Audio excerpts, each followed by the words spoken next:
Salam, YouTube kanalıma xoş geldiniz dostlar. Nəhayət ki, uzun zamandan sonra yenidən YouTube'a geri qayıtdım. Və bugün sizə bəhs edəcəyim mövzu artıq yeni həyatımdır.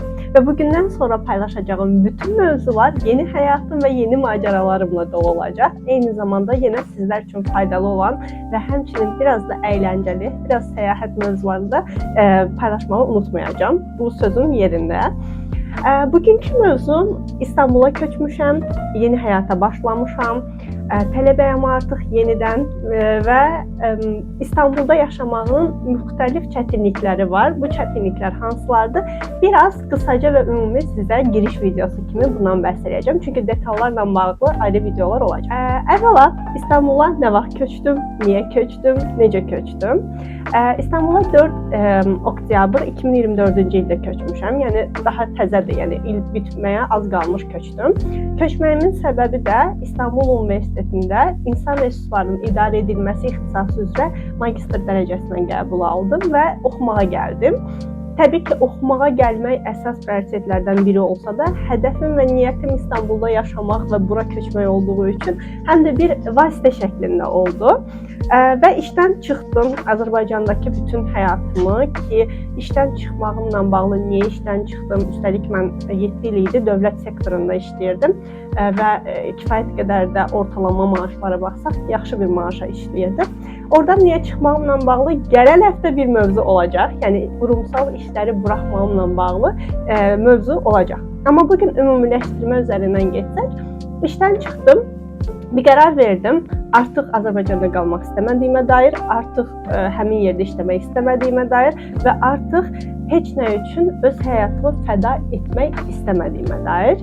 Ondan sonra həyat eşqimi toparlamaq və həqiqətən istədiyim həyatı yaşamaq niyyəti ilə və adı ilə bir qərar verdim və həmin qərarın arxasınca dalbadal hərəkətlər oldu və əslində həyatımda deyərdim sizə ən plansız ki, mən 2014-cü ildən planlı həyat yaşayan bir insanam və hər addımım hesablı şəkildə, planlı şəkildə atılar. Mənim İstanbula köçmə hekayəm tamamilə plansız oldu. Daha doğrusu əvvəlində planlamışdım yenə. Yay ərəfələrində, belə deyim sizə, may ərəfələrində, aprel-may ərəfələrində, 24-cü ilin aprel-may ərəfələrində İstanbula köçməklə bağlı, magistr təhsil almaqla bağlı bir planım var idi. Və planım var idi, hərəkətim var idi və elə oldu ki, iyul ayında qərarlaşdırdım ki, gedə bilmirəm. Gedə bilməməyimin səbəbi də universitetlərdən qəbul almışdım və s. Amma müəyyən ailəvi məsələlər və digər məsələlərə görə qalmalı olmağımın daha lazımlı olduğu qənaətinə gələrək getməməyi seçdim. Bütün qurduğum planlar suya düşmüş kimi oldu, bütün addımlarım suya düşmüş kimi oldu və düşündüm ki, okey, getmirəm, qalıram, başqa bir zaman gedərəm. Sonra bir kitab yazırdım. Yəni bilənlər bilir, mən sifarişdən hekayələr yazıram, həqiqi həyat hekayələri yazıram, bioqrafiya kitabları və digər kitablar.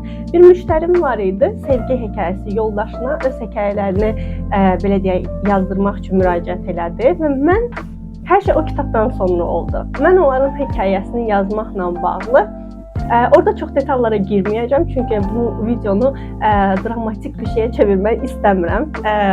Orada müəyyən bir hadisələr baş verdi və mən orada ayıldım ki, okey, mən həqiqətən istədiyim həyatı yaşamıram və mənim həyat eşqim get-gedə daha çox sönür və mən əgər indi bu qərarı verməsəm və mənim bir daha həyat eşqimi toparlamağım çox çətin çəkəcək. Çünki bilmirəm, astrologiyanın falan əlaqəniz necədir? Mən əqrəb bürcüyəm, yüksələnim də əqrəbdir və əqrəblərin dibə batışı çox travmatik olur. Çünki dibdə qalıb tamamilə hər şeyi dibinə qədər yaşayandan sonra oradan çıxmağı planlaşdıran insancıqlardılar. Mən də təbii ki, elə bir insan olduğuma görə o dibə düşüb özümü orada saxlamaqdansa, okey, bir qərar verim və ümumiyyətlə o dibə düşmədən həyatıma daha gözəl şəkildə davam edeyim məntiqini yürütdüm.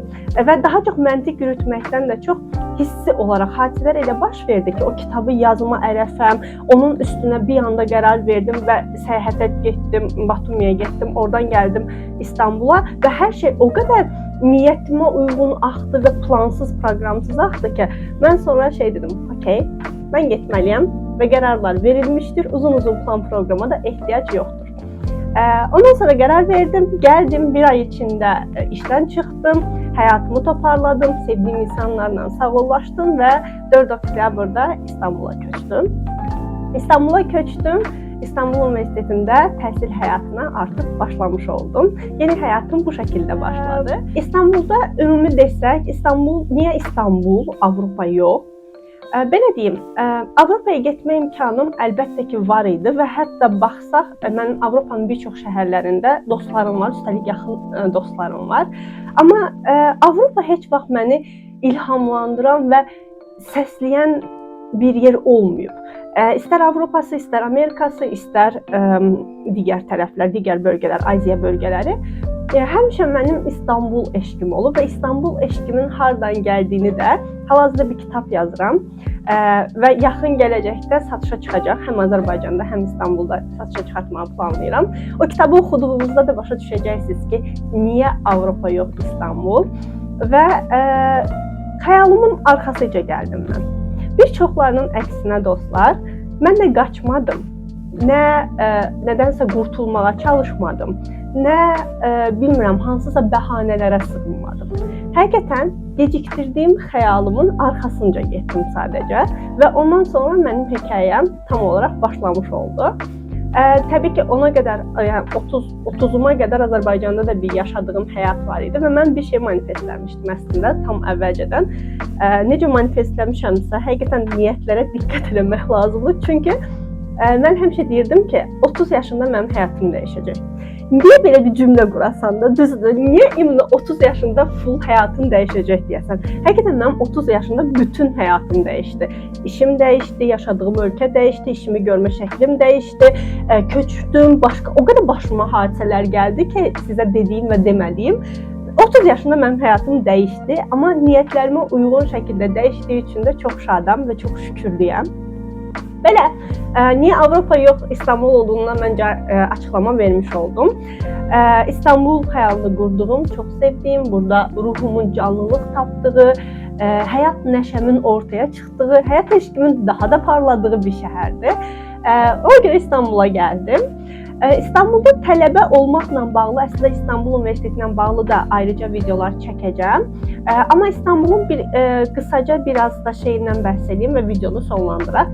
Buradakı qarşılaşdığım müəyyən çətinliklər, nələr gözlədiyim kimi idi, nələr gözlədiyimdən fərqli idi. Birincisi yol problemi dostlar. Mən qaldığım ərazi baxımından da oxuduğum universitetə 2 saatlıq uzaqlıq məsafəsindəyəm. Yəni mənim 1 saat 45 dəqiqə universitetə gedişimdir. Eyni şəkildə dönüşümü hesablayın. Yəni mən gün ərzində həyatım yollarda keçir. Mənim üçün bu çox böyük bir problemdir və həqiqətən İstanbulda avtobuslar və yaxud taksilərlə getməkdənsə metrobüs, metro ilə getmək daha ağıllı versiyadır. Həmçinin tramvay ilə harasa getmək daha ağıllı versiyadır. Çünki yolda qalırsınız və əsla yoldan, yəni o qədər çox tıxac var ki. Tamam, mən bilirdim zaten İstanbulda bu qədər tıxac var, amma bu bir başqa leveldir və həyatımın daha çox yollarda getməməsi və itməməsi üçün mən də çalışıram metrodan, metrobüsdən istifadə edeyim. Bakıda çox metrolardan istifadə eləməmişəm. Həm yaşadığımız ərazi metroya yaxın bir ərazi deyildi, həm də mən biraz daha çox öyrəşmişəm taksilərdə gəzməyə. Yəni bu mənim üçün əslində biraz çətinlikdir. Çünki taksi ilə şıp deyə oradan ora, buradan bura rahatlıqla gedirdik və qiymətlərə də baxsaq Azərbaycanda taksi qiymətləri çox münasib qiymətlərdir. Buradakı qiymətlər uçur həqiqətən də və o qədər də əl vermir. Eyni zamanda nəzərə alsaq ki, taksiyə minib yenə yolda qalacaqsan və saatların itəcək, yenə də əl vermir. Yəni həm qiymət baxımından əl vermir, həm də vaxt baxımından əl vermir. Ona görə mənim üçün ən böyük çətinlik yollarda qalma məsələsidir.